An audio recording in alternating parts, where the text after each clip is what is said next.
Jums baigi iepatikās pagājušais video, kur es stāstīju par stūri, tāpēc šajā video es jums izlēmu pastāstīt par savu jauno mikrofonu no firmas Fifine K669B ar statīvu un pop filtru. Un pats galvenākais es šajā video pateikšu, kādā veidā es to visu nopirku tikai pa 50 eiro. Tāpēc skaties līdz galam, lai uzzinātu. Dear Chopper, woke up with a big knock. Nu tad vispirms pastāstīšu par mikrofonu K669B un vispār kas tas tāds par mikrofonu. Tātad firma, kuru viņu izgudroja, ļoti bieži tagad nodarbojas ar mikrofoniem un pārdot ļoti labus un kvalitatīvus mikrofonus par lētu naudu. Un Fifine K669B jūs nekad neuzmanēsiet, bet maksā 25 eiro. Nu kaut vai uz šo brīdi tagad, piemēram, 220 LV viņš maksā 35 eiro, kas ir ļoti žēl, ka tik dārgi palika, bet nu es viņu AliExpressā pa 25 nopirku. Un ja nu kas tagad es ar šo mikrofonu runāju, pēc jūs varat saprast, cik viņš ir labs vai slikts un kāda viņam ir jauda. Jo, ja salīdzina ar HyperX, kurš maksā kādi 120 un vairāk, tad šitas mikrofons ir vispār ideāls piedāvājums vairākiem jauniem streameriem vai gameriem, kuri filmē savu kontentu. Tāpēc Fifine mikrofons ir diezgan ideāls piedāvājums. Bet paga, stop. Pārāk ātri steidzos. Davai sākumā es jums izstāstīšu šī mikrofona propertijus, un tad jau jūs varēsiet paši izdarīt savu lēmumu un secinājumu, vai šis ir ko vērts, vai labāk tad tomēr to HyperX, kurš 100 maksā. Tātad šī mikrofona frekvences ir 20 līdz 20 kHz. Šī mikrofona USB ir 2.0, tātad jaunākais USB. Un šīs mikrofons skaitās šis vārds. Redz šo vārdu, es viņu nevaru pateikt, angliski man nav nejausmas, kā viņš vispār latviski sakās, bet karoči šis mikrofons ir ar clear skaņu, tātad, ja jums kaut kur aizmugurē jūsu dzīvoklī vai mājā būs kaut kādas skaņas aiz durvīm, visi cilvēki to dzirdēs. Tāpēc šim mikrofonam tas ir viens no lielākajiem mīnusiem, kā es uzskatu, jo tāpēc, ka man galīgi nepatīk, ka man aizmugurē var dzirdēt, kas tur notiek, bet toties šiem mikrofonam ir clear skaņa, tad viss būs labi dzirdams, tad viss būs pa clear. Un rekur ir pats mikrofons, rekur svar vaļā kasti, mums rekur ir instrukcija, kur pastāsta, kā ne tikai pieslēgt Windows 10, bet arī MacBookam, nu tātad āboļu datoriem, un reku pats mikrofons, kuram atsevišķi arī nāk komplektiņā maziņš statīvs.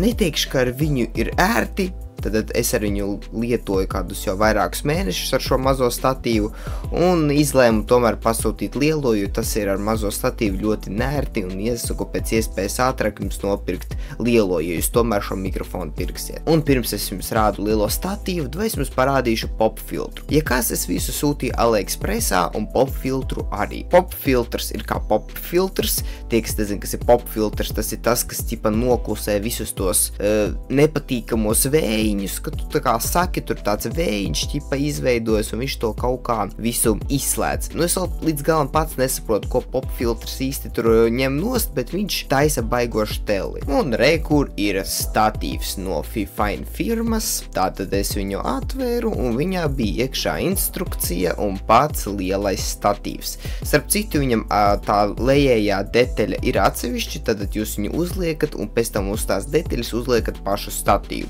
Tie, kas saprata, tie, kas nesaprata, vēlāk sapratīsiet. Mazo detaļu izvēlamies, kur liksim, uz tās detaļas pašu statīvu un rekur arī pašu mikrofonu uzskrūvējam un vot, mums ir gatava streamera darba vieta. Nu, es nezinu, varbūt tās content taisītāja darba vieta, nu, karoči, svarīga cilvēka darba vieta. Un šis lielais statīvs var kā uz priekšu, tā uz aizmuguri, arī pagriezties, arī var visu pieskrūvēt, nostiprināt, tad viss kā visiem statīviem, tikai šīs ir kvalitatīvs no Fifine. Vienīgais, cik viņš ilgi kalpos, es nezinu, bet nu to mēs arī nākotnē pastīsimies. Un rekur testa ieraksts. Paklausties, lai saprastu kvalitāti. Reiz dzīvoja Mr. Beans. Pip, pop, pop, pip. Un viņš gāja pa ceļu, kurš atlika briesmoni vārdā pip pop. Un tāpēc viņam gribējās pop, jo tāpēc, ka viņam ļoti garšo pop pip. Manuprāt, ziniet, tas, ko es tagad izdarīju, tas ir ļoti dīvaini, bet, nu, vai kaut kā testēt. No šāds sanāca Viģiks. Tad visu šo es pirku AliExpressā, un kopā man tas izmaksāja 50 aptuveni eiro. Tad pats Fifine mikrofons kādi 25, statīvs uz 20 gāja, tas pop filtrs uz 5 vai 7 eiro. Aptuveni sanāk kaut kādi 50, bet kā jau atkal atkārtošos, uz šo laiku jūs to darīsiet, jums nesanāks pa 50 iepirkties, jo tagad statīvs maksā 44, pop filtrs 11 eiro un pats mikrofons, nezinu kāpēc, pēkšņi 35 eiro maksā. Baigi ceņķi ir uzcelšies, un ja jūs teiksiet, Kristen, AliExpressā tak ir jābūt tam mikrofonam lētākam, pat AliExpressā ir dārgāk, es nezinu kāpēc tas tā. Visticamāk tāpēc, ka viņš ir palicis populārāks un ir grūtāk viņu nopirkt, bet tomēr Fifine mikrofons, it īpaši šis ir ļoti labs variants tiem, kuri grib palēto nopirkt labu kvalitatīvu mikrofonu. Tāpēc es jums stipri iesaku. Noteikti arī būs tādi, kuri teiks, Kristen, bet HyperX mikrofons tak ir daudzreiz labāks par šo. Varbūt es jums pat piekritīšu, bet neaizmirstiet, ka HyperX maksā tikpat daudz, kā tas statīvs, pop filtrs un mikrofons mans kopā. Tāpēc, ja godīgi priekš iesācēs streameri, varbūt arī labāk ņemt Fifine, nevis HyperX-u. HyperX-u var ņemt jau tad, kad tu esi vispār daudzreiz populārāks, vai arī, kad tu taisi kādus repus populārus un tā tālāk. Bet Fifine tas ir ideāls piemērs un ideāls variants, ko var paņemt iesācējs, kā piemēram visticamākais. Tie, kas varbūt nepiekrīt manam viedoklim, varat droši rakstīt komentāros, ka varbūt kaut kas nav taisnība, un mēs šo lietu aprunāsim. Bet es ar jums biju KR20, tiekamies citos video. Čau!